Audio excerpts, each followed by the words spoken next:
there's something that I find that we often lack, and that is context. Because what's going on in the world today is a terrible thing, the restrictions on freedom, the censorship, but it is not new. The first thing that people say is, oh, I don't believe in conspiracies. If you can show them, actually, there are so many effectively proven and sometimes completely proven conspiracies, it puts you in a stronger position because what the comeback is generally, go on then, mate, prove it. Well, actually, we're going to see today there's always been conspiracies, there's always been conspiracy theorists, and more to the point, we have never trusted authority. And we're going to see there's a repeating pattern of that, and they've always tried to suppress people. So you all know this symbol. And it's something that everybody shows, but not everybody knows the context. So this is called the Eye of Providence. It is a Masonic symbol created in 1776, and it represents the divine being at the top, that's the eye, and that was often used to represent the divine being in many ancient paintings, and then it kind of got subverted. And the pyramid, actually, the 13 layers, represent the 13 original states of the United States of America. That's actually what the pyramid represents. And of course, then you've got references to world order underneath in Latin.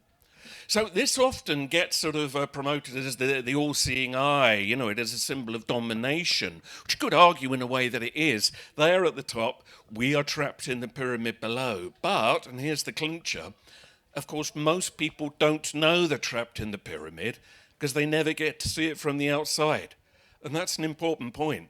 It's that many people, and I'd like to hope most of us here have broken out of that, but many people have not ever stepped outside of it to see that they're even in the pyramid with a dominating force above.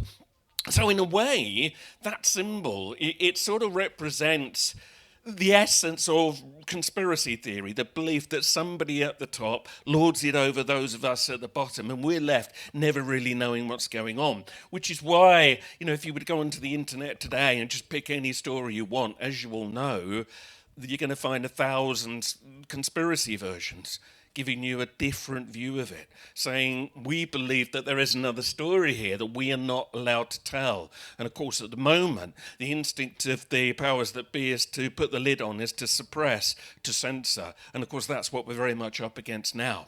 I mean, one of the interesting things is when you look at the academic view of conspiracy theories, and they're getting quite good at doing this now, is to basically say that we are one of two things. If we question orthodoxy, we are either, right, trouble. We're troubled minds and we're causing trouble, and what we're doing basically is spreading fear through our mental illness. So that's one side, that we're all effectively mentally ill. And the other thing is to ridicule.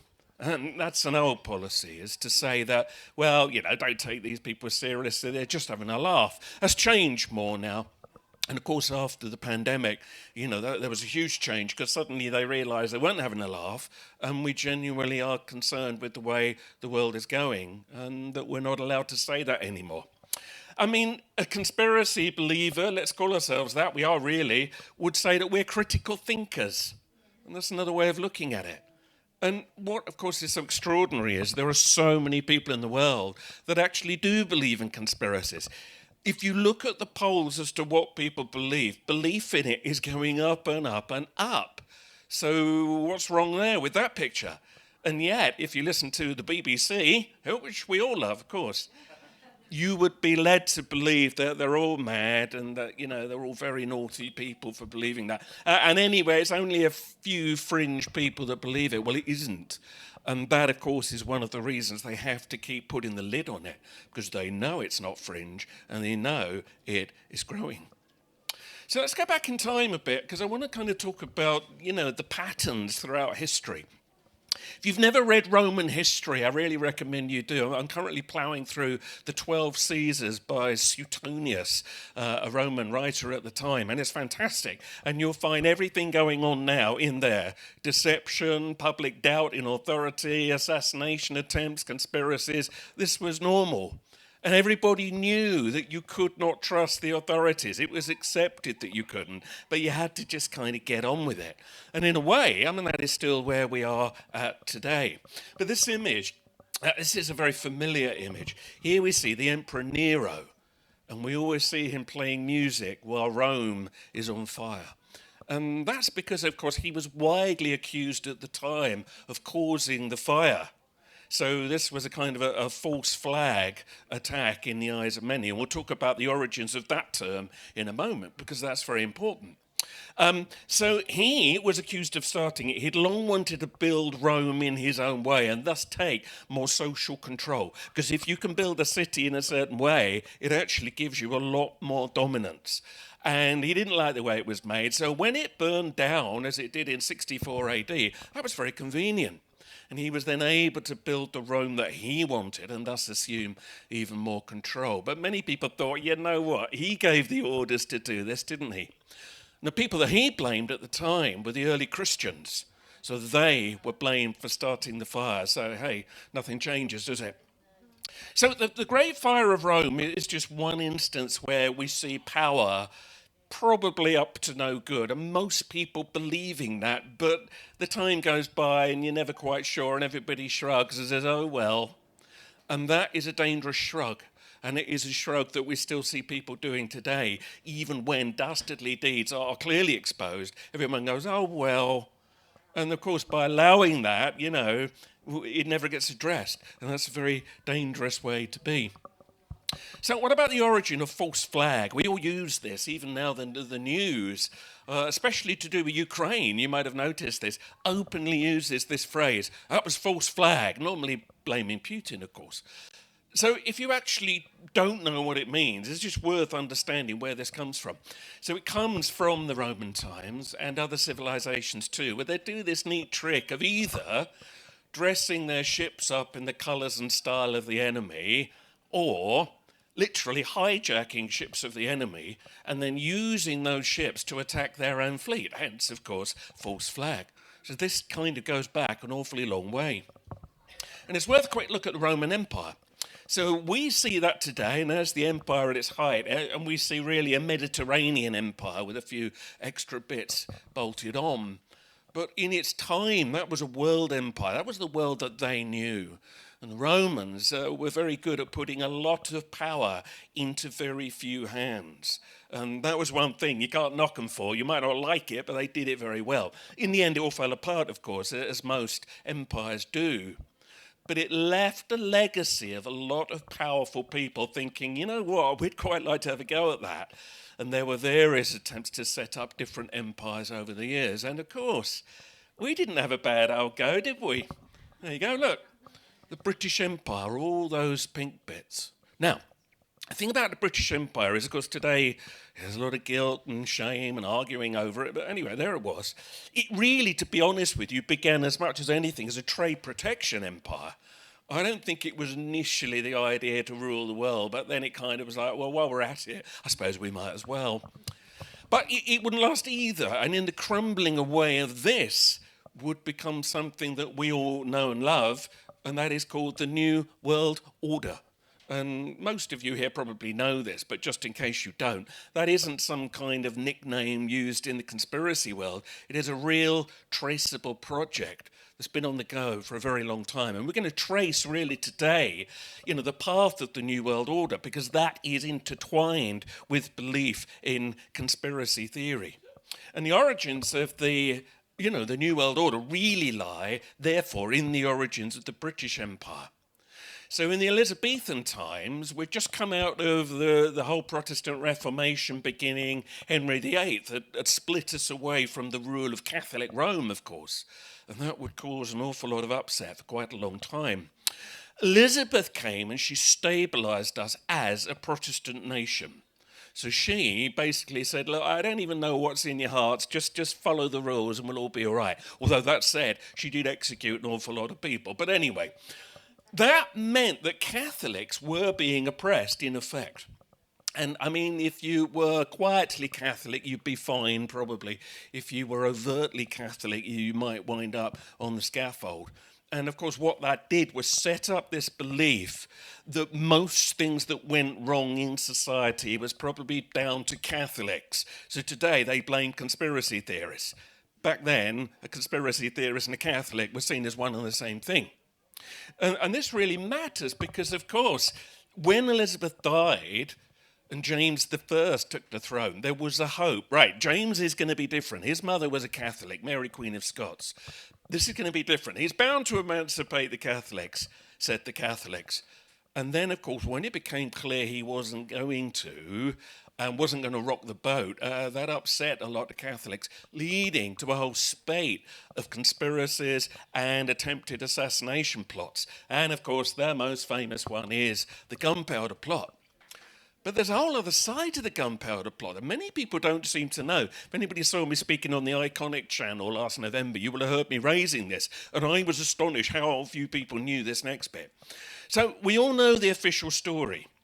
So a man called Robert Catesby led this attempt to blow up the king and the parliament on the 5th of November 1605. They basically packed the Undercroft underneath the old House of Lords, not the buildings we see today, and we're going to just blow up everyone in one go. And the point there was that that would then initiate hopefully, a foreign invasion by Catholic powers, and B, a mass Catholic uprising that would restore their power.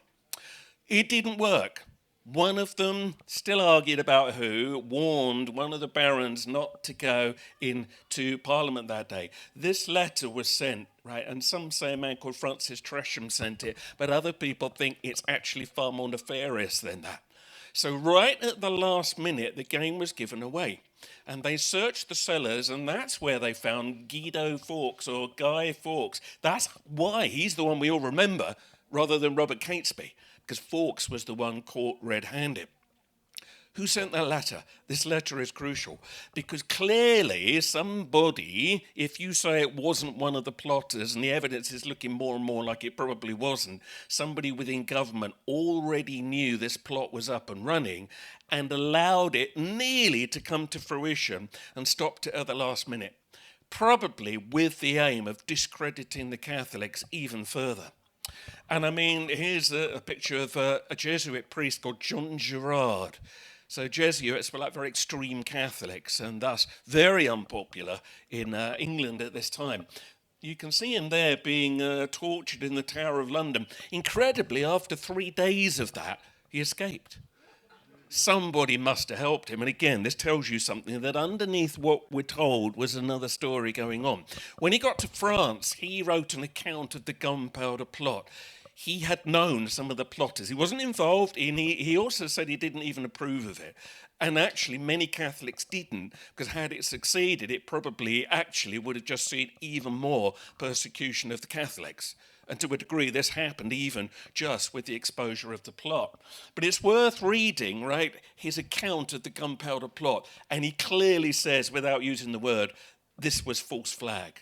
Right, so I'll give you a quote.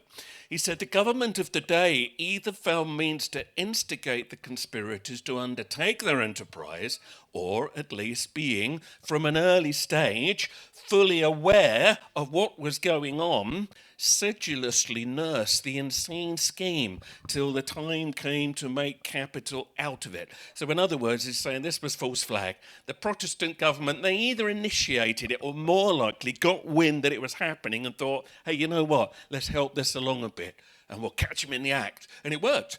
And it discredited the Catholics even further.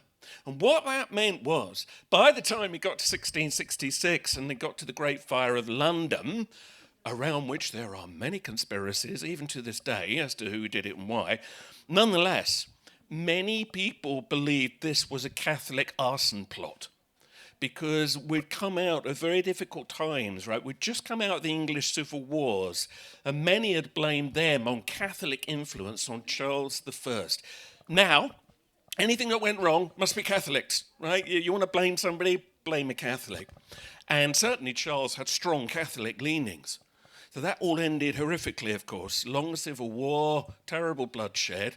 Charles wound up with his head being chopped off, and we then wound up living for a short while, at least, under a bleak Puritan republic.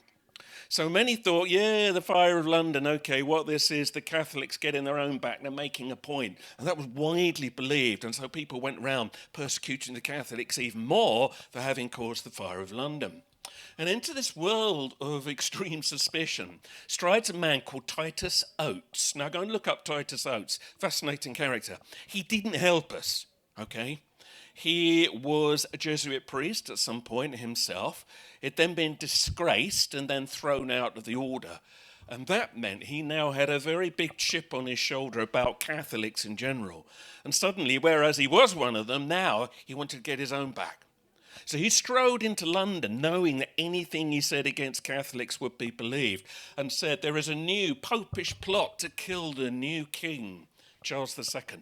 So by now we'd re-established the monarchy. Having got rid of it, we then went back to it. So he said, right, the Pope's going to have him murdered, and if you don't want this to happen, you need to give me men and money, and I'll stop this happening for you. And he was believed. So he went round with a whole platoon of men, arresting people. Around 30 people were executed purely on the say-so of oaths. Problem is, and this is where it doesn't help us, he made it all up. It soon became clear that he was actually just lying. And as the years went by and his claims got ever wilder, and then he started paying witnesses who then said, I was paid, I didn't really see that, the game was up. And so, of course, Oates then wound up in the pillory, and by association, anybody that believed in conspiracies from that point on would be seen as a social pariah. And this has never really gone away. It wouldn't stop belief in conspiracies, as we can see, but it would mean that it was no longer respectable. And we should know, people had died during this, so there were many reasons why it was suddenly seen as a dangerous route to go down. And that is a taint that has lasted for a long time. And of course, you can name many other people like this since, who don't help. So one lesson here is, if we're going to claim that there are, conspiracies, and we're going to claim that there is suppression, we need to know our facts and be absolutely sure that we're as right as we can be, Nothing wrong sometimes with speculating if you have to. So this is something worth bearing in mind. But it didn't mean conspiracies went away. Indeed, in 1776, two important things happened. One, you get the foundation of the Illuminati. They did exist. Now, does that have anything to do with what's going on now? You're going to have to make your own minds up on that. But there was an original Illuminati. It was a Bavarian secret order. Here are some of the founding members there. And it was a kind of a wheeze to begin with. It was like, hey, Kate, wouldn't it be great to have power without legitimately having to get it? We just sort of manipulate people from behind the curtain, which they did through extortion or just kind of paying the right people. And it made them very powerful for a brief time, but it didn't last. It was exposed within 10 years, and the Illuminati were actually disbanded. But of course, many people believe that what was left of the Illuminati ideals, if not any of the original people themselves, then got seeded around the world. Especially and of course the same year, in the United States of America, because we know secret societies are very, very powerful there, as they are here, and of course across the West and probably around the world, but especially in America, and we all know about, Kappa Phi Beta and, all the Yale University secret orders that basically decide who your president's going to be next time. They do exist, and they're very powerful, and not enough people talk about them. But, even if the name Illuminati was never used again, that notion of ruled by secrecy, it had been shown it could actually work a bit, and if we don't get found out next time, maybe it's worth keeping this going.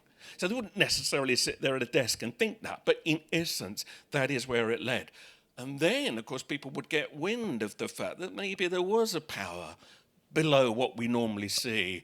And that would then lead to a belief that there was this plot that basically is what most of us here believe today, to rule the world without telling us how and why they're doing it. And whether you want to think it's a satanic plot or just human beings wanting power, I'll leave that up to you. But it was something that would go on a while. Arthur Balfour, in 1909, who was just about to become one of our famous prime ministers, could see that the writing was on the wall for the British Empire. At this stage, the empire was crumbling away, the beginnings of it. And he thought, I don't want to go down with this ship. So he came up with this brilliant idea of working with America to keep us strong on the world stage. He could see that America, now led by Teddy Roosevelt, who you can see there, was the up-and-coming superpower. And that if we wanted to stay at the top of the game, we'd have to work with them. So thus, there's much more to the special relationship than some people may know. So he basically wrote to Roosevelt and said, look, I got an idea, right? You need us, we need you, though. We've got some very powerful navies. Let's rule the world using our navies because all the rest are foreigners.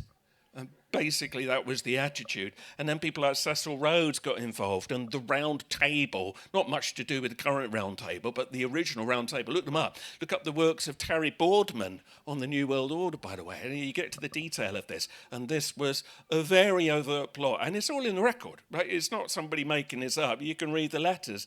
And they're pretty damning, basically saying, using Western hegemony, we're going to run the world, and we don't want the other lot to. Now, China and Russia probably got their own ideas, right? Some say they all secretly work together. That's argued about. I don't know. But certainly the New World Order that Rhodes and Balfour had in mind was about Western power. So let's be clear about that.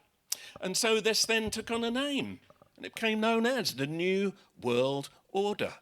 So don't let anybody ever tell you this doesn't exist. It does, and we know people like Tony Blair and Gordon Brown and Obama have openly boasted in speeches of the need to create the New World Order. But even in the early 1900s, leading thinkers like H.G. Wells and Bertrand Russell, they were very loud advocates for the New World Order. Wells even wrote a book called The New World Order, and it wasn't fiction. It was a non-fiction blueprint. And you can read it for free online, by the way. I recommend you do. And you read it and you go, oh yeah, they followed that, didn't they? And this was seen by them as a good idea. They thought this was a very positive way forward for the world. However, dark seeds were embedded here because, for instance, both of them advocated eugenics, or what today they call negative eugenics, which is not quite so fashionable these days. So this is where then you get this tier of power building up, and it takes on more genuine powers and more influence, and we'll see a bit later, occult influence begins to creep in, and this starts to become a thing that you're not supposed to talk about, even if you notice it. But a few people had a go. Shortly before he became a president, Woodrow Wilson wrote a book in 1913 called The New Freedom. And in this book, he seemed to actually be trying to warn people what was going on. And he was quite brave. And here's a brief quote from the book. He said, "Some of the biggest men in the United States are afraid. They know that there is a power somewhere, so organized, so subtle, so watchful, that they had better not speak above their breath when they speak in condemnation of it." So he's being really bold there. We all know there's a bunch of people you don't want to annoy if you want to get on. But that then changed, because when Wilson became president, suddenly he forgot that he'd ever said that, and instead went on to do things like found the Federal Reserve. We've already been talking about money today, so I'm not going to go over all that again, but listen, of course, money matters. The Federal Reserve is still seen by many, not just conspiracy theorists, as a widely corrupt scheme that corralled public money in a way that should never have occurred. And even today, some people try to take court cases out against it to try to shut it down. It's kind of like the American version of the Bank of England, if you want a very brief and silly explanation, but it gives you the idea. But that would come into play later on, as we shall see, with another rather famous American president. It goes without saying, right, that we could continue the rest of the day talking about money and banking and various conspiracies. Most of you know this already. Let's just say this for today, though. That, of course, all the time those at the tops of the glass towers have the means and the money to put many things right tomorrow, but choose not to and serve themselves instead. Well, funnily enough, you're going to get conspiracy theories, which they don't seem to like. And naturally enough, money is power. the corporations, the massive lobbying power. It's easy in the conspiracy world to overlook this like it doesn't matter. It does matter. This is where the New World Order gets its teeth in, because we often find some people say, oh, that's conspiracy theory and I'm interested in that. That's just news. No, it isn't. It's all one and the same. And the people we elect to Parliament, by the way, often go on to become leading New World Order lights, like Tony Blair, classic example. And people still in power today, like Michael Gove, are regular attenders of the Bilderberg. So don't say that what goes on in normal politics doesn't matter. It does. And that's also true for the economy. And of course, yeah, there's layers we don't see, but in the end, it all meets in the middle. But controlling the economy may not be enough to control the whole world, right? You want to control the world? You might need to manipulate events as well. And wartime often offers opportunities for this. One of the conspiracy theories of World War I that is oft discussed and generally dismissed by the mainstream, but I'm not sure why, is to do with this vessel here. This is the Lusitania. So in 1915, of course, we were now in World War I. America was trying to stay out. But this vessel was one of ours, going back and forth across the Atlantic at a time that was very dangerous. German U-boats were everywhere. You had to protect yourselves. And whenever Lusitania, which of course would often have Americans on board, whenever it got into British waters, we would send out warship escorts to see it safely into harbour. Well, that was normal until one day the warship suddenly just sailed away. No explanation, no message. Nobody knows to this day why they suddenly left Lusitania vulnerable. And of course, therefore, within hours, the ship was torpedoed and down it went. And over 1,200 people died in this atrocity. And this had a profound effect because, of course, many Americans had now been lost. And America, that was basically not really wanting to get involved with the war, thought, oh, hang on, it's affecting us. That wasn't the thing that led them into the war, but it was a stepping stone towards it. And there were others where suddenly it's made to matter in America, and they're losing people. And then, of course, you ask, well, who would have even given the order to leave that ship vulnerable? Why did they do that? And who gave the order? Well, surely it must have come from the First Lord of the Admiralty. But of course, at this stage in history, the First Lord of the Admiralty is Winston Churchill.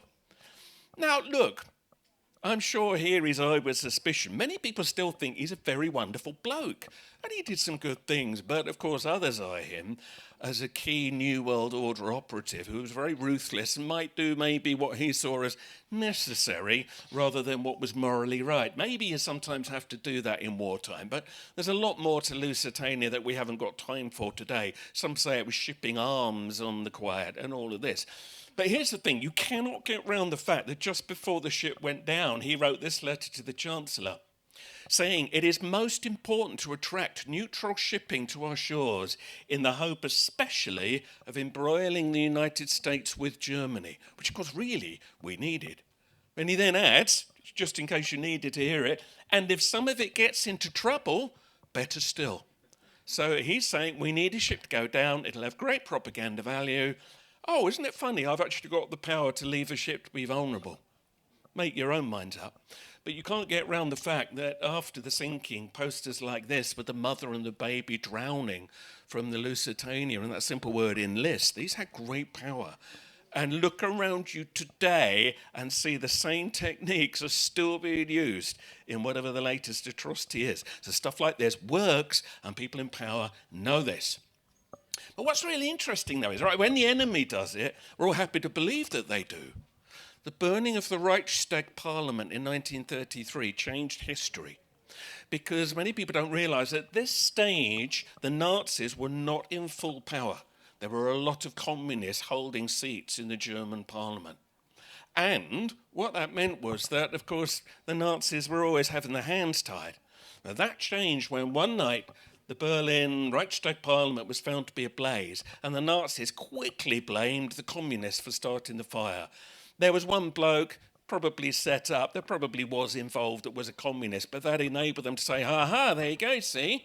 This was the communists. And after the fire, the communists were thus expelled, and, well, you know the rest of history. And then the Nazis rose to their full power.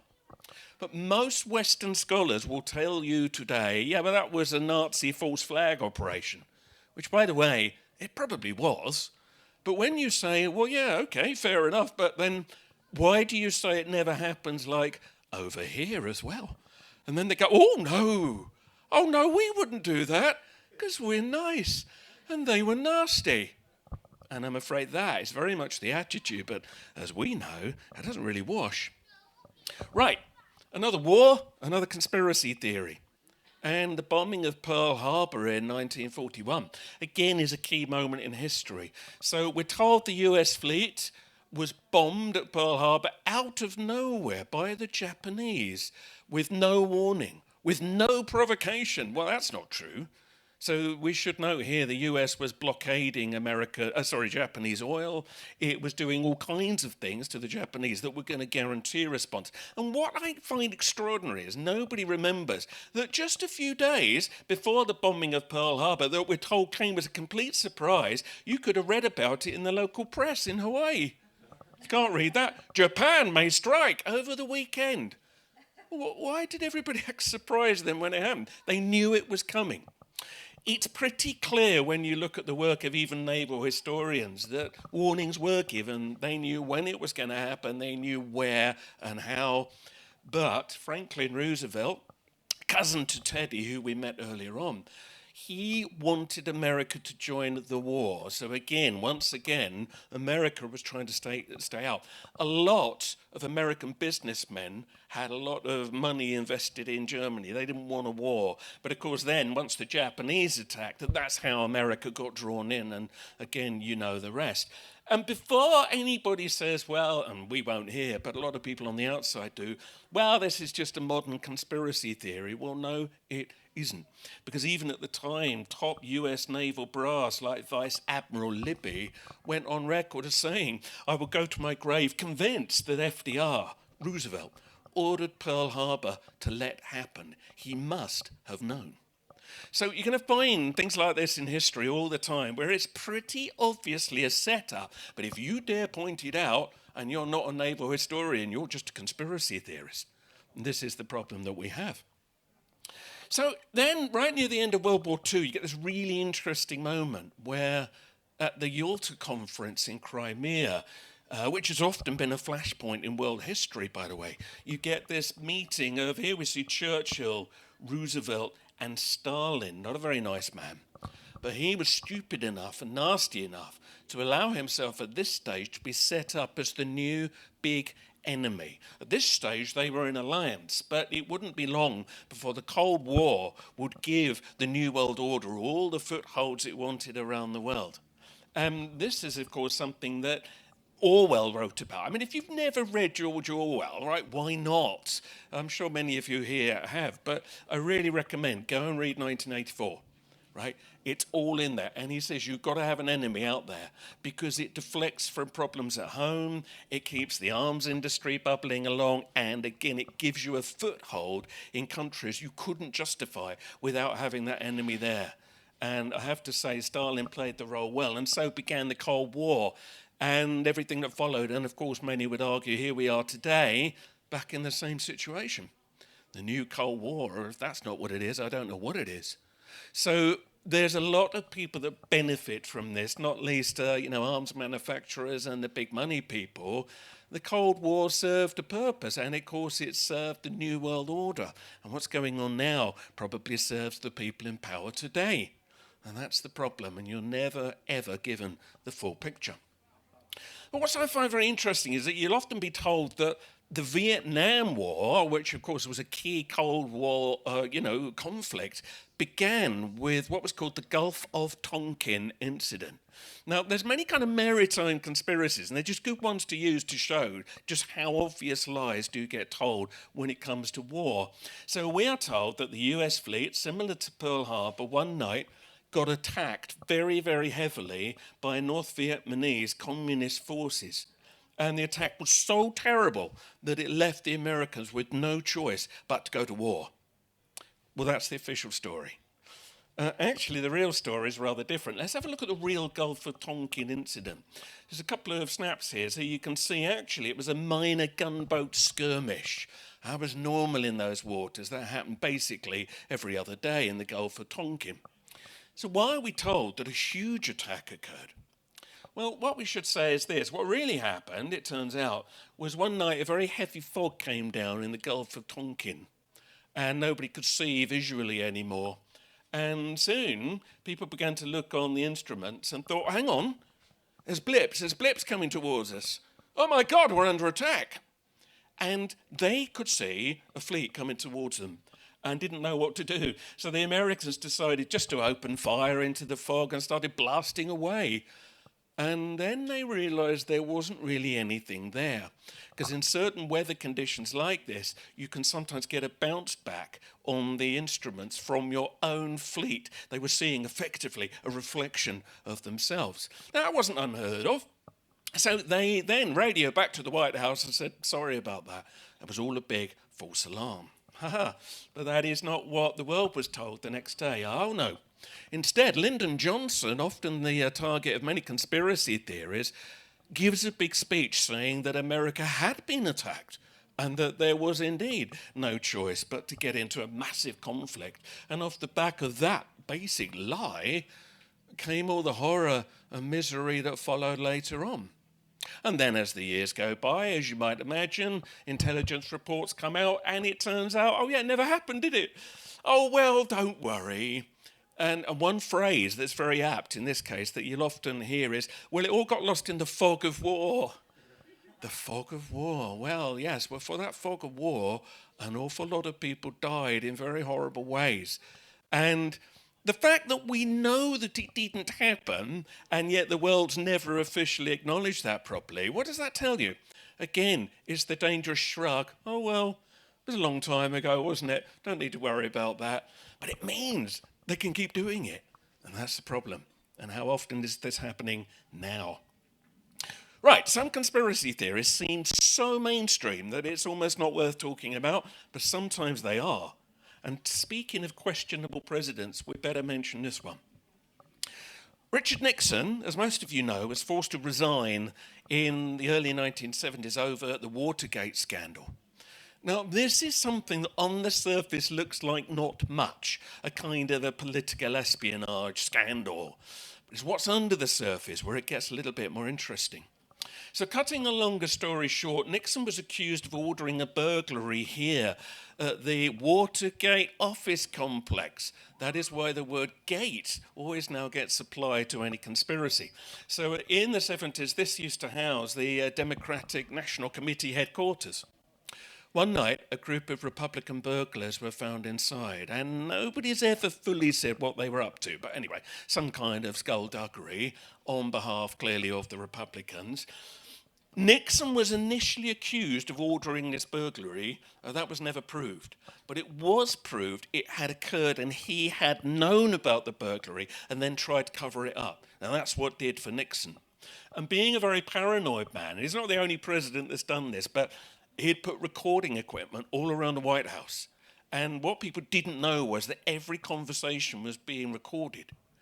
And of course, then when the Watergate scandal broke and knowledge of these tapes went public, the court sequestered the tapes and demanded to hear everybody's voices on it. So suddenly Nixon was in trouble, except it could have been a lot worse. Because would you believe it? Just before the courts received the tapes, his secretary, Rosemary Woods, accidentally erased the 18 most important minutes. Well, you probably wouldn't believe it, but they were gone. And once they were gone, they're gone. And it was never proved that Nixon had been a deliberate part of the burglary, though he probably was. But there was a fragment there making it clear he'd covered it up. But other people wonder what other things would we have heard on those tapes. And it's worth looking that up, because from what we can tell, it would have been absolute dynamite. Now, nonetheless, it's bad enough for Nixon. He's forced to resign. But then he's pardoned by Gerald Ford, who comes in after him. And in American law, if you get pardoned, all investigation into the scandal that unseated you ends. So we never really got to the bottom of Watergate, not properly. But hang on a minute, the burglars were still alive, weren't they? Everyone forgets this. When they did their time and then came out, two of them went on record. Right, E. Howard Hunt and Frank Sturgis both had CIA connections. Sturgis had mafia connections. They said the reason that they were ordered into Watergate was to retrieve incriminating photographs stored there that would have implicated Nixon in, and certainly the CIA in, the assassination of, can you guess? JFK. That's really interesting, because that then means Watergate was actually about much more, that it was an attempt to cover up what happened at Dealey Plaza in 1963 when Kennedy was shot dead. Now, we're not going to go into the fine detail of this, but you know the story here. This kind of matters because whether you like Kennedy or don't like him, he was clearly taken out in a very dubious way, and we still live with the repercussions of that in the world today. And I'm not saying he was all good, because he certainly wasn't. But nonetheless, the fact that the state or somebody got away with this, it hasn't helped us. So at the time, as you know, it was all blamed on one man, Lee Oswald. I know we all call him Lee Harvey Oswald, but he never used his middle name. So I'm not quite sure why they say that. But anyway, let's call him Lee Oswald.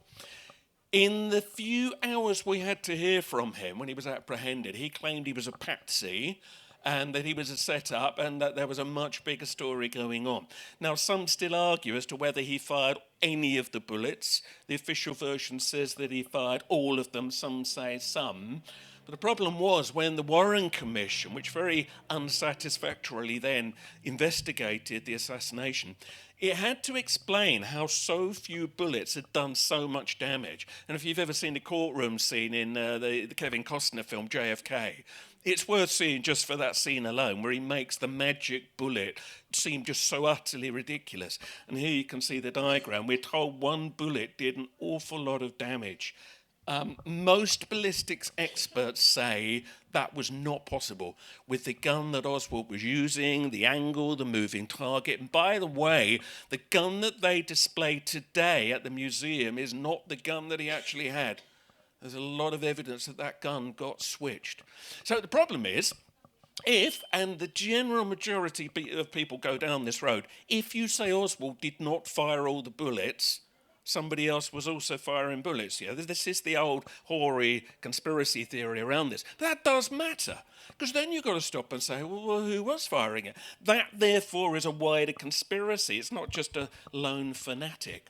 If you go online, you're going to find loads of diagrams showing you where other shooters might have been. And it's worth looking it up.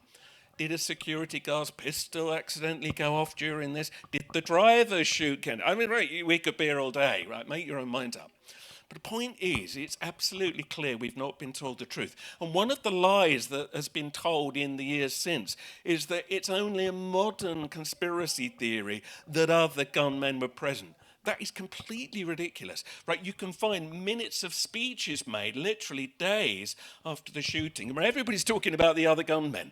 This was a normal conversation, but then they managed to bury that and then brand it conspiracy theory if you started to talk about other gunmen. And very much to do with Kennedy comes that campaign against conspiracy theory, and some believe that they, encouraged that phrase ever after. Because if it's only a theory, well, it can't be true. Well, that's not true, is it? I mean, look at, dark energy theory. They're happy to treat that as real, aren't they? So, listen, there's nothing wrong really with the phrase conspiracy theory if you use it in its true context. Anyway, here's the point. The evidence for other gunmen is very strong. Here we see the grassy knoll at Dealey Plaza. Many people here claimed they heard shots coming from over that wall in the middle. And that, curiously, is where the Watergate photographs, apparently, would have shown CIA men standing looking very dubious. So there's much more to this. We haven't got the time. But the point that I want to make to you today is this, that of course then Oswald himself in this horrible moment here was shot dead by a man called Jack Ruby, who walks out of the crowd and guns him down at point blank range. Now Ruby is often promoted as a man who did this as great revenge for the American people. But it's absolutely clear that he and Oswald knew each other very well. Some even claim they were lovers. But what's interesting is Ruby had obviously been told, look, if you do this, right, you'll be very rich and famous. You do a little bit of time and then they'll let you out and it'll all be fine. When he realised that was unlikely to happen, he started to make comments that I don't think they expected. He gave a press conference from his cell. Look it up. You can hear the audio online, right? And he then starts to make these very damning insinuations that there is a wider plot, or was, to get rid of Kennedy, and he knew who was involved. And he was threatening to say more when he was found dead in the police cells. Now, look, he wasn't a well man, that's true, but he said every day doctors come in and they inject me, and I don't know why, and I think they're trying to kill me, and sure enough, he didn't live long enough to say any more. But we shouldn't forget that other people knew Ruby and Oswald. One of them was a lady called Rose Cherami. She worked in one of Ruby's rather sleazy nightclubs, but she claimed she was present one night in a room with Ruby and Oswald together, surrounded by men she believed to be CIA, discussing the shooting of Kennedy that would take place a few days after this. She informed the police of what she'd heard and wasn't believed. And yeah, she was a druggie and all of that, so they said, get out of here. But sadly, she wasn't believed. And then, of course, when the shooting did take place, well, she was in a compromised position, which might then explain why she was then found dead lying by the side of the road. A bit like 9/11 witnesses, many Kennedy witnesses died mysteriously early, and some of the people around the grassy knoll, and that's worth looking up what happened to them. Above statistical chance, it was almost like witnesses were slowly or quickly being got rid of. So you're then left thinking, well, maybe the lone gunman theory is still the official theory, but of course it isn't. Because in 1979, right, this paper here reinvestigated and came up with the conclusion that actually there was a high probability that there were other gunmen. But I was just left hanging. They didn't have the power to take that any further. So actually, the official view is, yeah, there probably were other gunmen, but hey, don't worry about it. Shrug. Everyone shrug again. Back to sleep, everyone. Ooh, worrying. And you're then left having to guess who gave the orders. Well, here's the usual list, right? Cuban exiles, Fidel Castro, the mafia, the Soviets, the bankers, the Israelis, the Freemasons, Black Ops military, or even MJ-12, the secret UFO investigation team. I talk very briefly about UFOs in a second. Looking back today, the general view is the New World Order had to get rid of Kennedy. He was speaking out against secret societies very publicly. He wanted to reform the Federal Reserve. You remember that? That didn't go down well. It upset the mafia. He was saying that the Soviets and the Americas should work together, get this, and this is true, in exchanging space technology and UFO information. Isn't that interesting? So maybe people were queuing up to get rid of him because that wasn't what they wanted to go public. And then, of course, there was old Marilyn Monroe episodes, and many people believe she was murdered.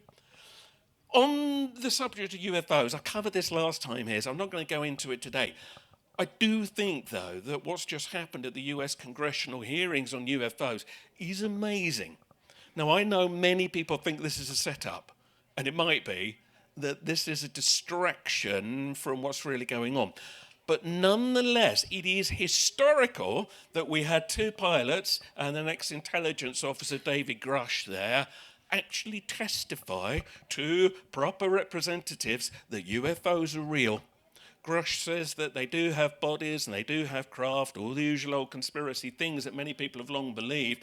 And as we know, they've been releasing their own footage. It's worth watching the whole 2.5 hours. Helen and I watched the whole 2.5 hours of it, and it is utterly riveting. Because whether you think they're lying or telling the truth, one thing you cannot escape, right? If these are alien, the world has changed, as many believe. If it is Black Ops military that some other power's got, or even they've got, and they're just trying to pretend they haven't, the world has still changed.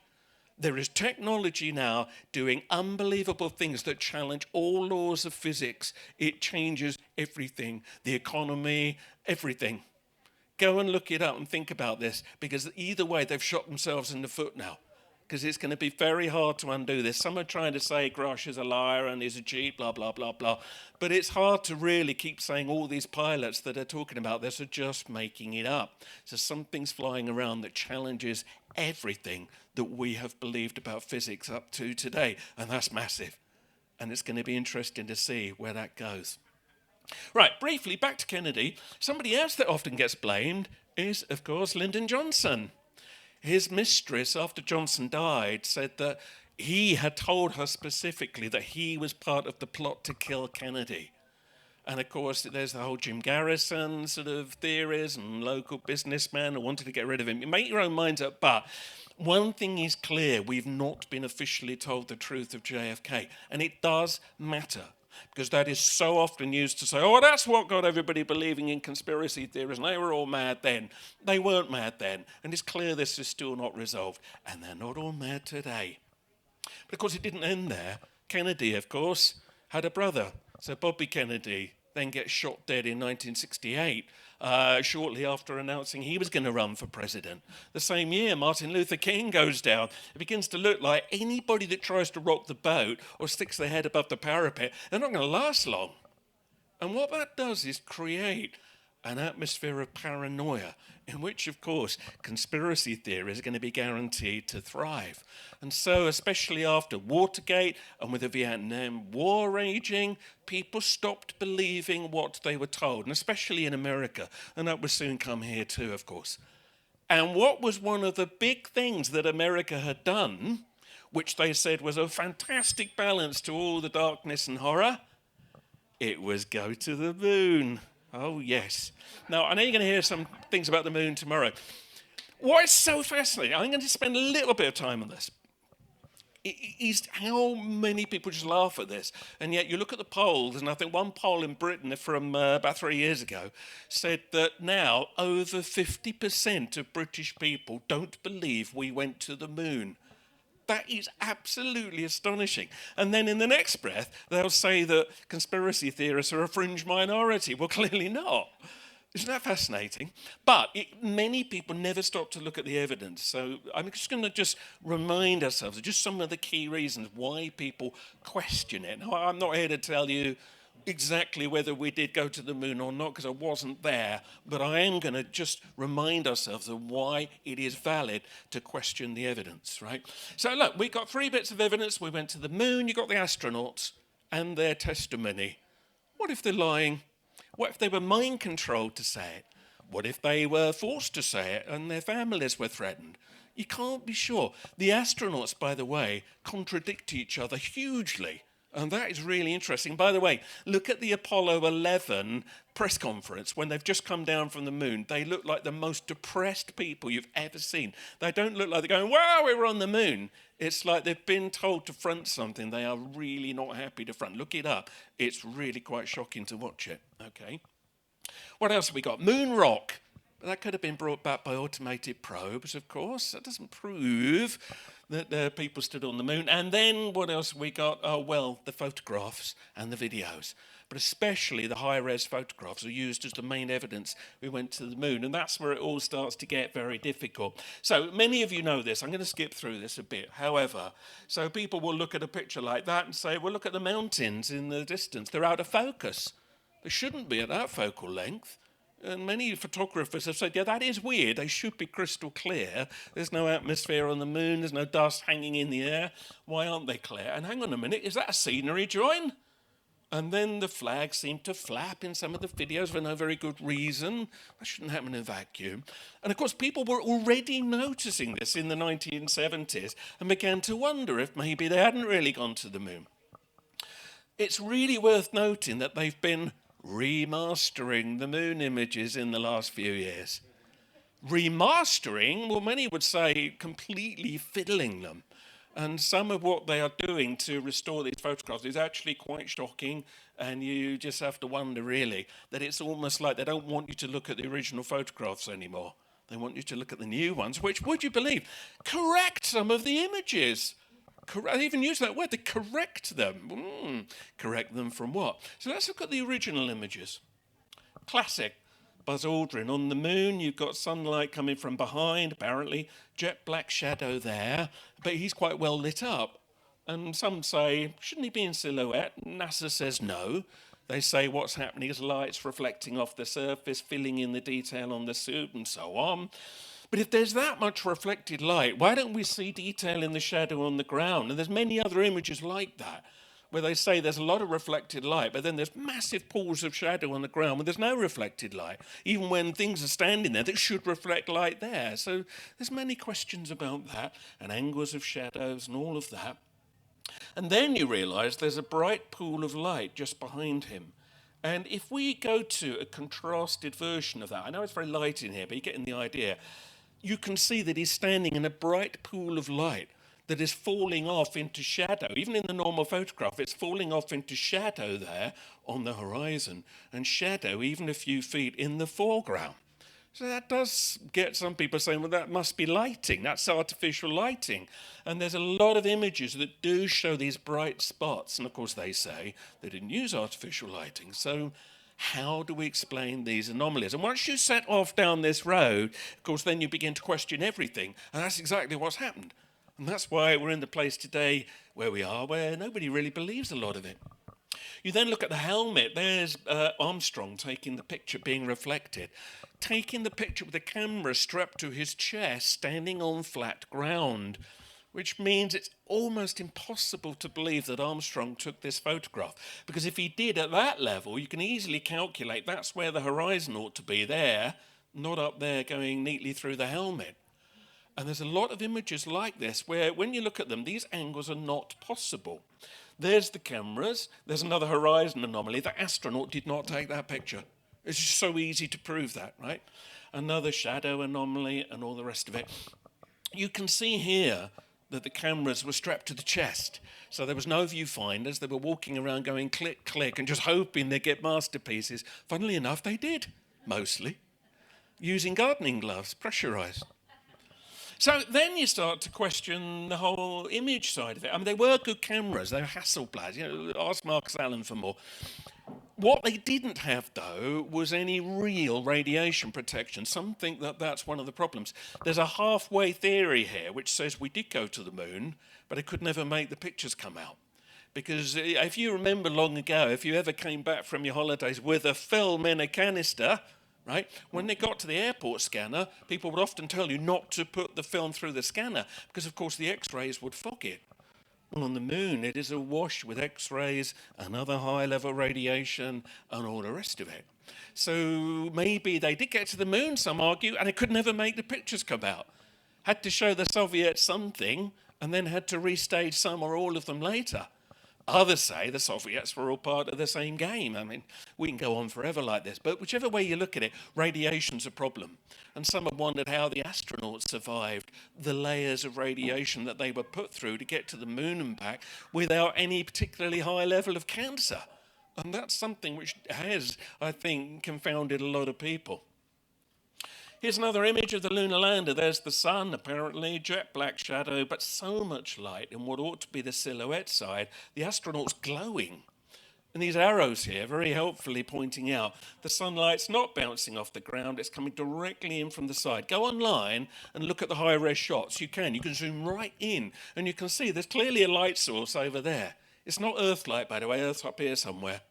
So, there are anomalies that have never been adequately explained. And that's why people question. And here's another thing. When you look under... No, actually, let me just briefly go back there. When you look underneath the craft, ignore the sack, what you never see in the still images is any disturbance of dust on the ground. Now watch the videos of the landers coming down. There's an enormous ejecta comes up from the ground, but in the still images, there's literally no disturbance at all. Now let's look at this. That's Mars, where the first Mars rover got lowered down some years ago by a platform hovering 70 feet up. And even 70 feet up, the jets notably scalded the ground. And did you see the more recent rover? It's worth a look at the shots underneath it. And this never touched ground. This was a long way up, right? That's the markings, or those are the markings that were left underneath it. On the moon, nothing. On the moon, not even any dust has blown onto the feet of the craft. It's like they came out vacuumed. Oh, my God. And you compare that to another Mars lander, the Phoenix lander, showing what you'd expect, dirt and dust on the foot, right? We don't see anything like this on the moon. And then you look at the lunar landers taking off and the automatic camera follows them up. You see the explosive bolts go off. What don't you see? There's no glow.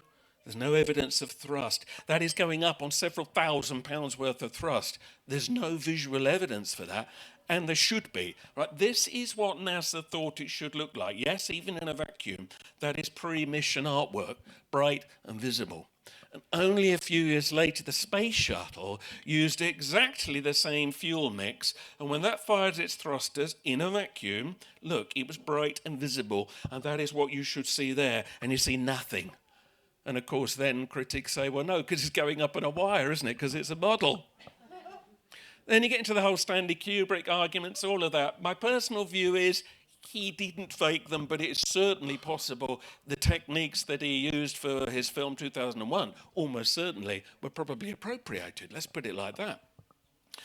And then you realise NASA has faked some images, because some people will say, well, they would never do that, would they? And then you just see classics like this. This is the late Michael Collins spacewalking from one of the Gemini craft in the 60s, or at least we did think that. Until a few years later, somebody was going through the NASA image bank and found this picture of Collins in a test aeroplane. And they've literally cut round him and stuck him on black. And there's at least 2 other collaged photographs you can prove are cut and pastes because they foolishly never hit the original source material. That's how dumb they were. I don't think they ever thought anybody would question it. That's the issue. Others, of course, argue, oh, it was a whistleblowing thing. They deliberately left these mistakes so that one day the truth would out. What we should note, though, is that it wasn't just conspiracy thinkers who were questioning the moon landings. Some of the astronauts were big critics too. This gentleman here is Virgil Grissom, or Gus Grissom as he was known. He should have been first man on the moon, but he never thought they were going to get there. You can listen to some of the press conferences, and he's saying, I think the chances of us getting to the moon and back are slim. And he started to annoy people within NASA. And he started to get death threats by phone until he got to the point where he said to his wife one day, if there is ever a serious accident in the space program, it's likely to be me, because they're basically telling me to shut up. Well, strange it was then that shortly after saying that, and tragic it was, the whole crew here died in the Apollo 1 fire.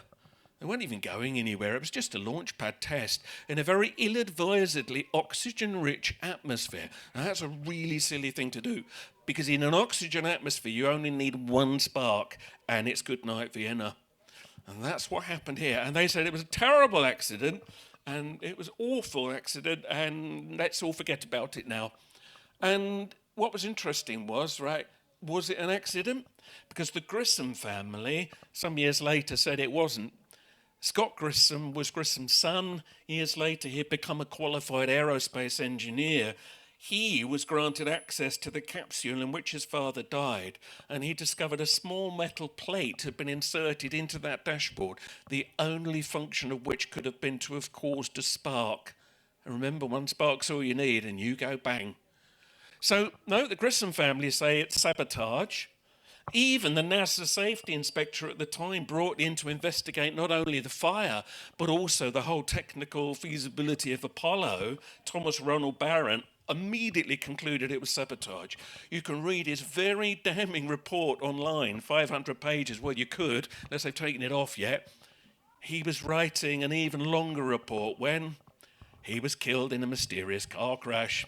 Now, that's not evidence of anything, but, it made people think anybody else within NASA might stay quiet if you're going to cause a fuss.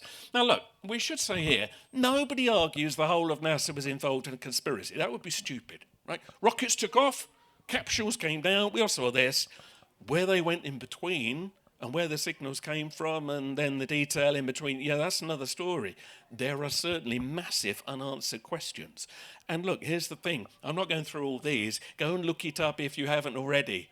Look up especially allis.com if you want to get to the real roots of this, right? There are so many unanswered questions that, of course, people will question that we went to the moon. Now they're saying they're going back, right? The Artemis probe apparently is going to go back in the next couple of years. Well, let's see if that happens. Because they keep saying, but we've got to make sure it's safe. Well, they were doing it in tin boxes 60 years ago, 50 years ago. It's funny how it was so easy then, but not so easy now. So let's see where that goes, shall we? Right, we need to move on. Right, strange deaths, therefore, as we've seen, will always lead to conspiracy theories. And this is particularly opposite today, I think we briefly better mention this lady here. Because another theory that gets widely laughed at now, not for a while, but now, is that Princess Diana was murdered in a staged car crash. And for a time, a lot of people thought that. So we've seen today the death of Mohammed al-Fayed. And of course, he was a big proponent of that theory that somehow the Secret Services had got rid of her. And then the inquest said something very different. One interesting thing, so another history that's been rewritten. The interview she gave, right, with Martin Bashir and all of that, they're telling you now it was because of Bashir fiddling a few things to get her to do the interview, which I'm sure he did, right? Because of that, that's what made her believe there was a plot to get rid of her. No, it wasn't. There's a lot of evidence she already believed that. And don't forget, her bodyguard, Barry Manicky, right? He had been killed in a motorbike crash some years earlier, and she absolutely believed that he was murdered. So she was already of that mind. So be careful what road they're leading you down here. She was always suspicious that somebody might try and get her.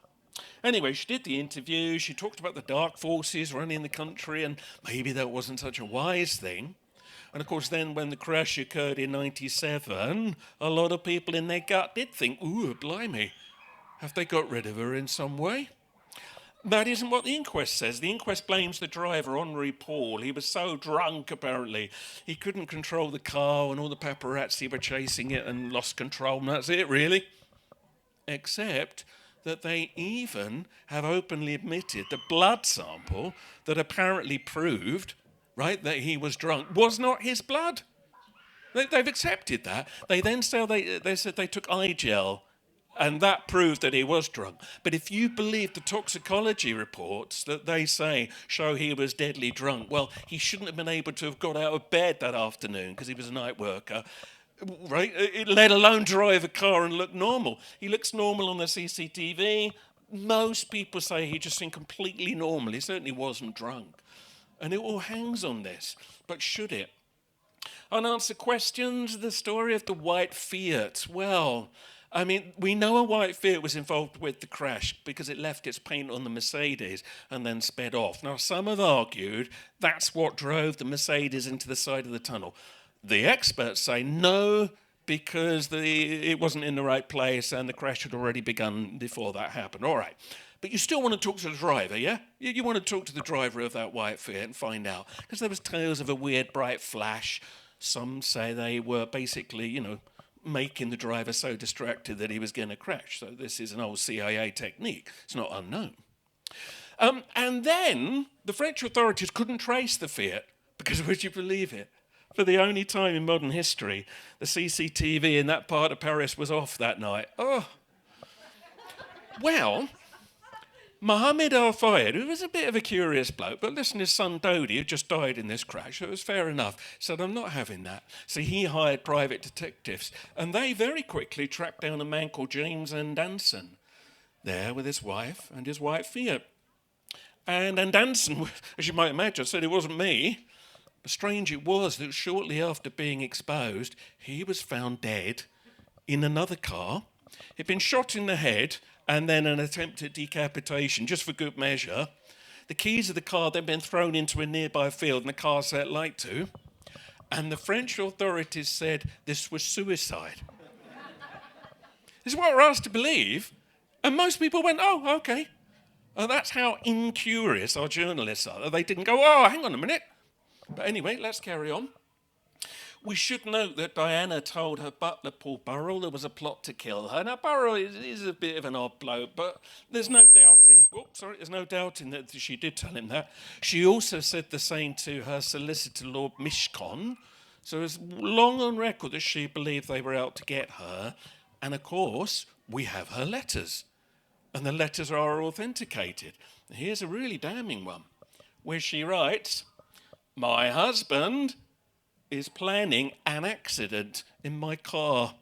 Serious head injury, brake failure. In order to make the path clear for him to marry her, Tiggy, not Camilla. Because she then adds, Camilla is nothing but a decoy. So who is she talking about? So she's talking here about Tiggy Leg Burke, who was nanny to William and Harry. And it was Diana's belief that Charles and Tiggy were having an affair. Really, it was Tiggy that Charles wanted to marry. What everybody forgets, though, and I find this really extraordinary, and it's been virtually wiped from newspaper history, is that shortly before Diana had her crash, Camilla had a weird crash. She was run off the side of country lanes near her home. Somebody basically forced her into a ditch, and she managed to scramble out, and she fled across the fields. And when the police said, "Why did you do that?" she said, "Well, I thought somebody might be trying to kill me." Right, try and find a reference to this now and you'll struggle. It's in the newspaper archives, but nobody talks about this. What if somebody did try to kill Camilla, to take somebody out this horrible quadrangle, and having failed thought, we can't try again, it's going to look way too obvious. I know, let's get rid of Diana. People are queuing up to get rid of Diana by now, a bit like JFK. She was very successfully campaigning against landmines, for instance, and yet she's going out with Dodi Al-Fayed, whose mother is Samira Khashoggi of the Khashoggi arms dealing family. Maybe they didn't want a peacenik at the dinner table. Mohammed Al-Fayed said maybe she was pregnant with Dodi's baby and the royal family didn't want a Muslim bloodline. He blamed the late Duke of Edinburgh and so on. I always advocate at this stage asking a different question to the obvious one, right? Because it's one of these things that's not entirely easy to resolve. But rather than saying, was Diana murdered in a staged car crash, pop that aside and ask, are there strange things in connection with Diana's death? And the answer really has to be yes, whatever that means in your eyes. But you're not supposed to do that, or you're a mad conspiracy theorist. And something else that really hasn't had the coverage it deserves. This is the hospital in Paris where Diana was taken into after the crash, and she was badly injured but expected to survive. She was made comfortable by the French staff, and then the English staff turned up. Well, thanks, chaps. Well, you've done a grand job, right? There we go. Right, we'll carry on now, and escorted all the French from the room, excuse me. And then, just a short while later, they came out and said, "Oh, she's died." And the French doctors couldn't believe this. One of the doctors was going to write a book about what he witnessed that night because he thought it was suspicious. Can you guess what happened to him? Yeah, he was killed in a strange car crash shortly afterward. That's funny, isn't it? It's not proof of anything, I accept, but you begin to understand there's a pattern here. And if you want to add in Dr. David Kelly as well, you can. Because in most polls, the majority of British people, a bit like the moon landings, right? Not just conspiracy thinkers, normal British people believe Diana was murdered. No matter what the inquests say, in our gut, we go, there's something wrong here. And the gut can often be meaningful. Might not give you all the answers, but it's interesting, isn't it? But then, of course, when you get mass deaths, well, the conspiracies get even bigger. You don't need me to say much about this. I'm going to rush through this. Needless to say, 9/11 is, in my view, one of the most obvious and provable conspiracies that ever was. And I don't just mean the bin Laden conspiracy. Bin Laden may well have been involved. You've got to have patsies, a bit like the gunpowder plot. You've got to have people you can, blame credibly. But it is absolutely clear they have lied through their teeth about the detail. They have edited air traffic control. You name it. You people know this, so I don't really need to explain this. There are so many anomalies. The plane that hit the Pentagon has a wingspan of 124 feet, but gets into a hole no more than 20 feet across at the main entry point. That's amazing. And then when a lot of people did query that, and I do mean sensible people and architects and that, and they said, well, what happened to the wings then? They thought about it for a while and they came back in the end with, the wings vaporized. Wow, that's the first vaporizing aeroplane in the whole of history. That's amazing. And then it goes on. The very trajectory we are told it took to hit the Pentagon, instead of heading for this amazing bullseye and taking out half the block. Oh, no. No, it drops 5,000 feet in less than 2 minutes at apparently 500 miles per hour, which many pilots and personal pilots I've spoken to, by the way, have said, that ain't possible without breaking the plane up in the air. But anyway, it did this apparently and took this turn to hit the one block of the Pentagon that was under renovation at that time. Didn't have so many people in it. It's like restricted carnage was only required there, different to the World Trade Center. And the man doing this, well, Hani Hanjour, An Al-Qaeda terrorist who even the flight school that inadvertently trained him up, say, could not handle a light aircraft. But on 9/11, we're told to believe he did this incredible feat of aviation acrobatics. And you're meant to go with that. And because most people never investigate, of course they do. We could go on, you know about all this. You've got the Twin Towers. They contravene the laws of physics and the way to come down in so many ways. Just go and look it up. You probably know this. And then you see things like some say, well, that's molten metal rolling down the towers before they collapse. Well, even if you accept the official temperatures, nothing should have melted steel to that degree unless something had been already pre-placed into the building to do it. And there are demolition techniques that can make things burn hotter. And you know this. There's enormous visual and indeed eyewitness evidence of explosions going off in those towers even before the collapses began. But even when you see the footage, don't look up there. That's coming down at effectively free-fall speed. Look below. These are independent explosions that look ever so like demolition techniques. Now, whether you go down the Dr. Judy Wood theories or whether you go down the more conventional theories, either way, this is not a natural collapse, right? And then all of that is just thrown into relief by the building that we have all heard of, I'm sure, but most people out there have not. Building number 7 is the biggest anomaly of 9/11. Most people never heard of it. And just in case you are not familiar with it, it was a couple of blocks away from the Twin Towers. After all the carnage of them coming down, it was evacuated, nobody was in it. But weirdly, a few hours later, it suddenly decided to do this, which is, of course, very peculiar for a 47-story steel frame building to do, that was never hit by an aeroplane. And even more interestingly, the BBC announced its collapse 20 minutes before it occurred. So in other words, a press release had already been prepared. I don't blame the journalist. She was just reading any old thing out. It had been prepared knowing it would come down. Well, nobody thought that building would come down. Why would it come down? And in the end, it took 8 years for the National Institute of Standards and Technology to say, what brought this down was fire. Terrible fire. Well, all right, let's have a quick look. So here we see, you can just about get the idea in here. Look, even if we accept the claim there was a lot more fire inside than we can see from the outside, the whole report just makes no sense. They make claims about the way shear studs break away from concrete that are untrue. They basically make it up and just say, and every single support collapsed at exactly the same moment, floor by floor. And there's the answer. And so many people have said that's just not possible. Go and look it up. Architects and Engineers for 9/11 Truth is as good a starting point as any. So we're back to the same point, but there's just so many unanswered questions.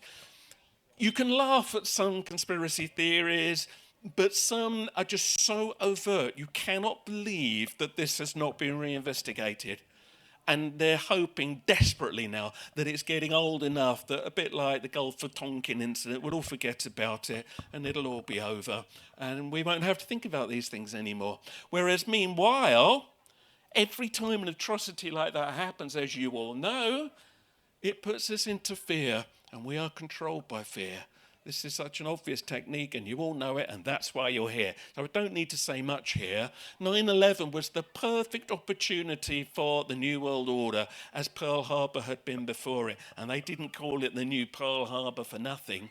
And then in the wake of all the other terror attacks we've had, if you believe in them or not, they then start talking about microchipping the population. And that would be lovely, because the world will be safe then. And it won't be criminals. And you couldn't possibly get past that system. But of course, it also gives enormous power to, let's say, a dodgy regime. No, let's rephrase that. An even dodgier regime comes to power. They've got a lot of power over you, haven't they? Once we're all on a network where you can only go shopping or get on a bus when you've got this chip in your arm, and they don't like your political views, or they say he's a conspiracy theorist, and they delete you off the system, great. You can't go anywhere anymore.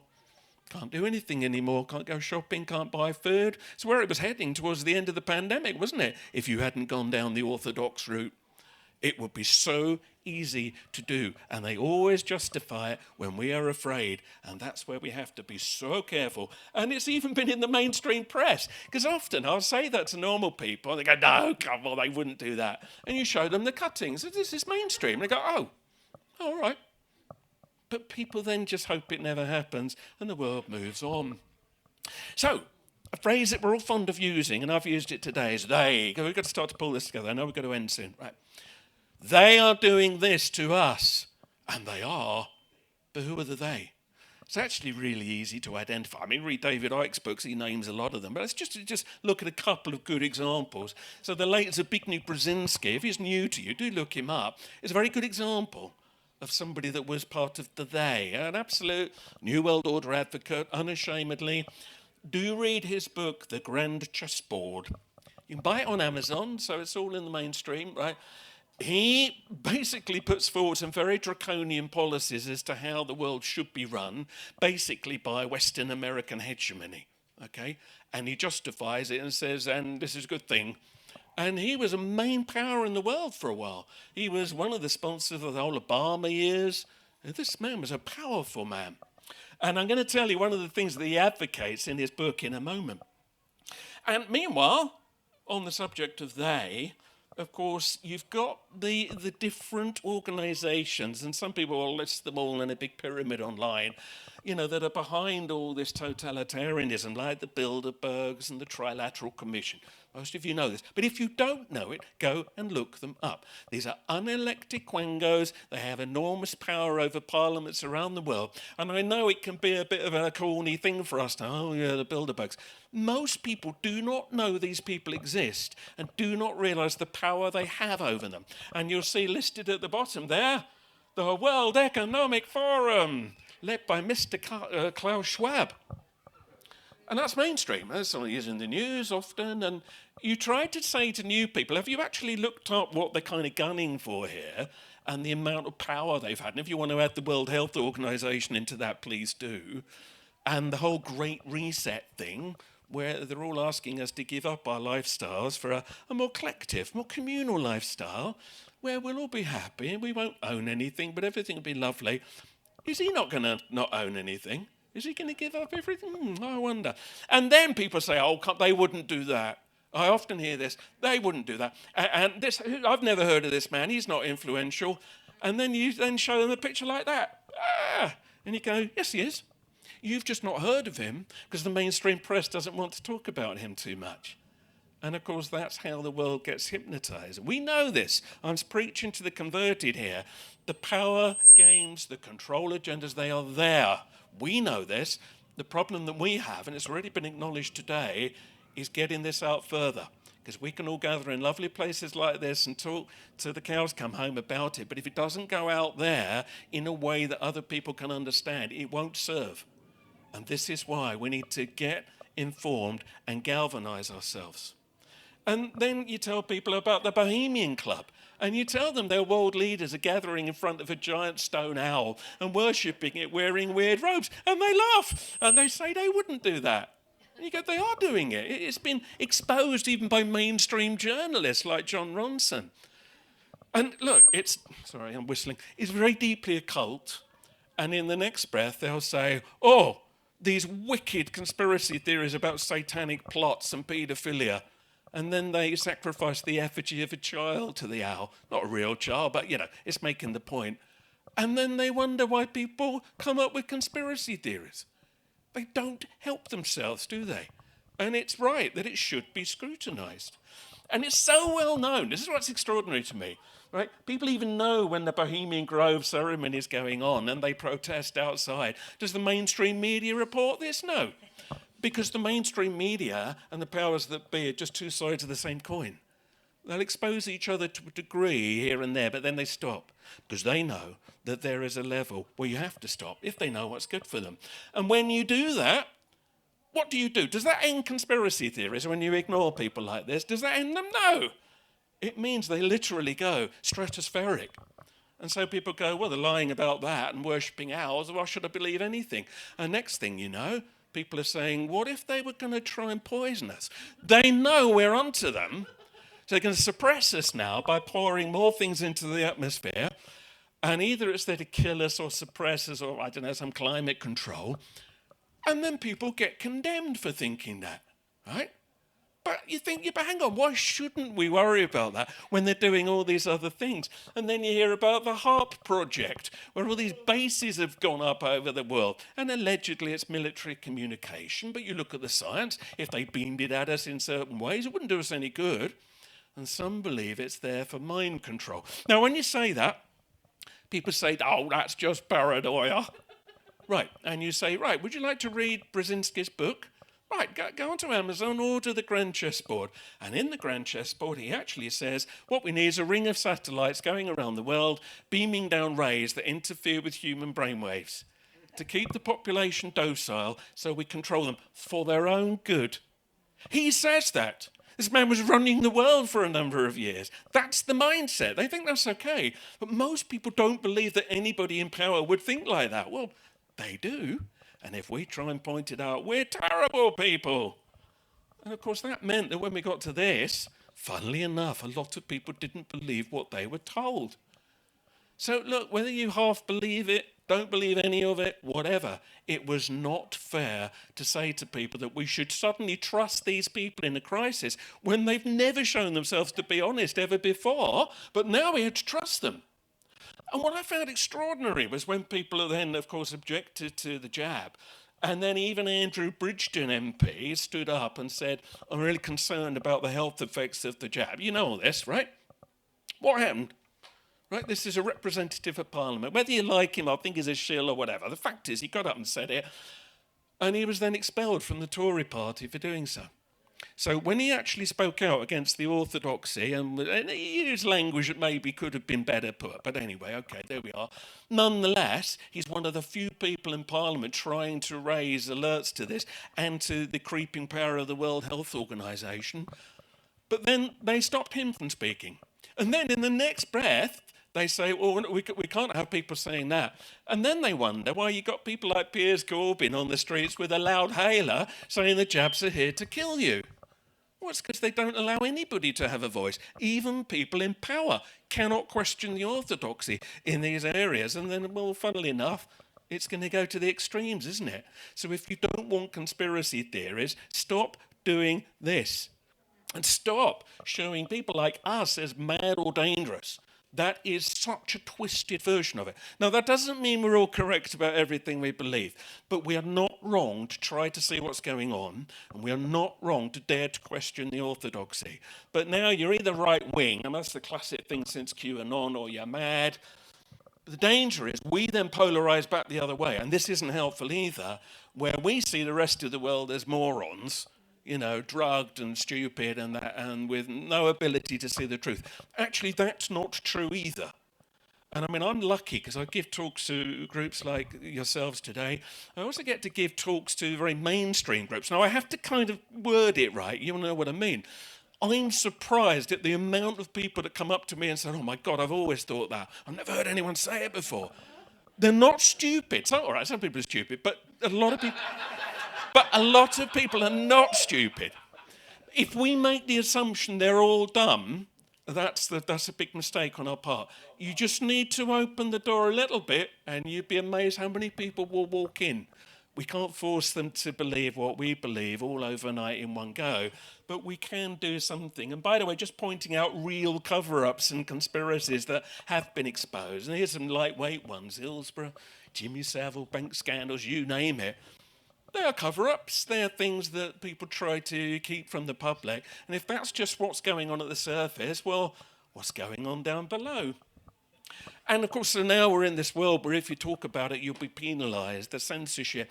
So do go and look up my talk on censorship, censored. It's still, I think, just about hanging on YouTube. A lot of mine are coming down now. Great. But hey, it's a sign of strength, I suppose. But my talk about the censorship is really worth looking into, because we all think we know the level of censorship that's going on. It's so easy to miss the little things, and now closing down people's bank accounts seems to be like the next stage, as you've all heard.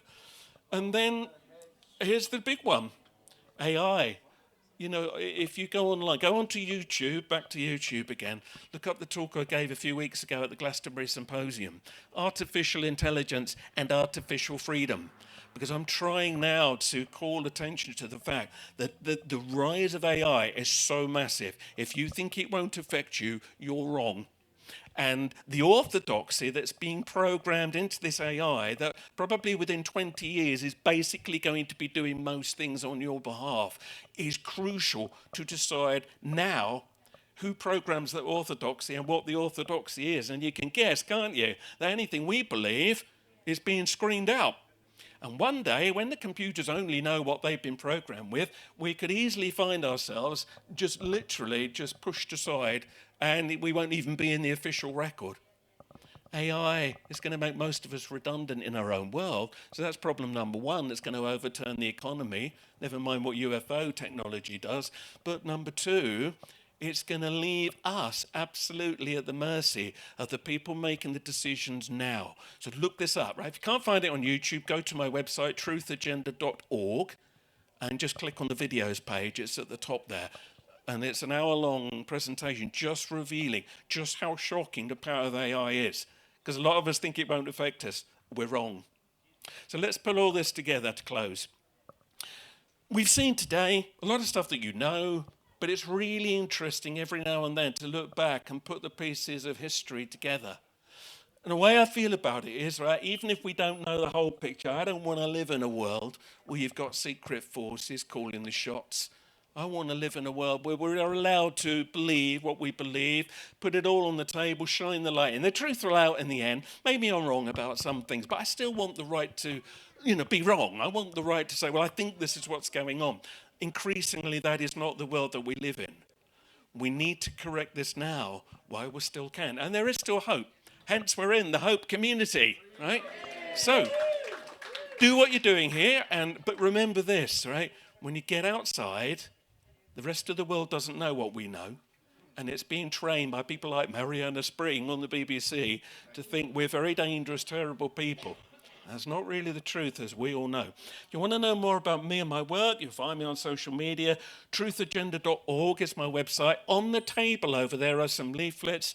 And these two books, if you've not already seen them, Conspiracies and The New Heretics, tell the story that I told today, but with a hell of a lot more detail. New Heretics is the newest one, brings you pretty much up to date with where we are now. And it's an attempt to inform people, and also in a way that gets people to take action without polarizing. And if we can do that, in the end, we'll be much more effective. So I hope that was of some use to you, and thanks for listening. Thank you.